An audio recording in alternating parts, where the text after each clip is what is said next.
চরিত্র যখন প্রাসঙ্গিক, ধারা 52 থেকে ধারা 55।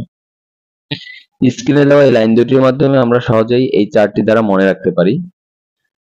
দেওয়ানি ও ফৌজদারি মামলার ক্ষেত্রে আসামির অসৎ চরিত্রের জন্য ক্ষতিপূরণ ধার্য করা হয়েছে। অর্থাৎ দেওয়ানি এবং ফৌজদারি মামলায় যদি কোনো আসামির অসৎ চরিত্র থাকে সেক্ষেত্রে ক্ষতিপূরণ ধার্য করা হয়।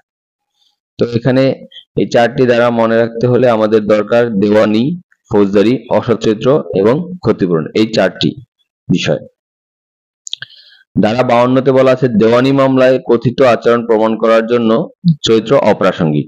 তারপরে ফৌজদারি ধারা 53, ফৌজদারি মামলায় পূর্ববর্তী সচ্চরিত্র প্রাসঙ্গিক। অসৎ চরিত্র ধারা 54, পরবর্তী অসৎ চরিত্র উত্তরদান প্রসঙ্গে ব্যতীত অন্যভাবে প্রাসঙ্গিক নয়। ক্ষতিপূরণ ধারা 55, ক্ষতিপূরণ নির্ণয়ে চরিত্রের গুরুত্ব। এখানে ধারা 52 এবং 55 এই দুটি দেওয়ানি মামলা সম্পর্কিত। সাধারণভাবে দেওয়ানি মামলায় চরিত্র প্রাসঙ্গিক নয়, এটি ধারা 52-তে বলা আছে। যেমন একটি জমির সত্ত্ব ঘোষণা অথবা জমি থেকে বেদখল সংক্রান্ত মামলায় আমরা বলতে পারি না যে বিবাদী বা প্রতিপক্ষ ধর্ষক বা চোর ইত্যাদি, কারণ মামলার বিচার্য বিষয়ের সাথে এর কোনো সম্পর্কই নেই।